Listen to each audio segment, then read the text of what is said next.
You can use Vevox at the end of your meetings to make them more efficient, and you can hold people accountable for their actions or anything like that that you have been collecting throughout the meeting to make them more productive, engaging, and useful for everyone in the business. Now, you can make a open text style polling question like the one that I have on screen here. I've just gone to open text within my Vevox session, and I've done the question title as this here. A plan of action style question.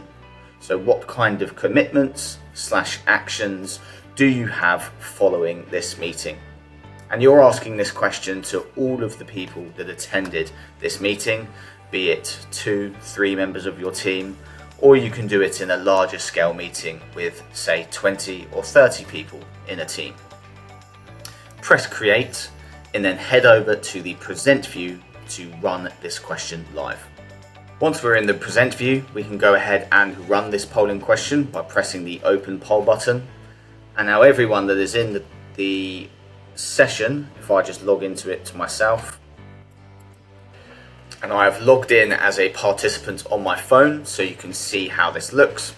I've put a response in and pressed the send button. I can now close the poll and I can see that my action point here is up the top.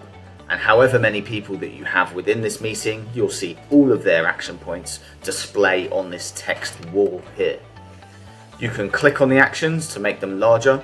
So I can say, I've put my name in as a participant. I put Lewis at Vevox, and my action at the end of this meeting is to summarize the meeting notes, send everyone their action points, and check in on everyone before the start of the next meeting.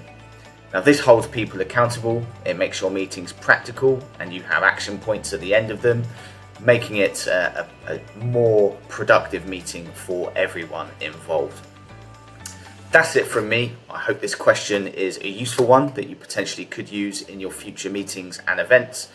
Make sure to head over to our help site if you need any more hints and tips, and we will see you on the next tips video.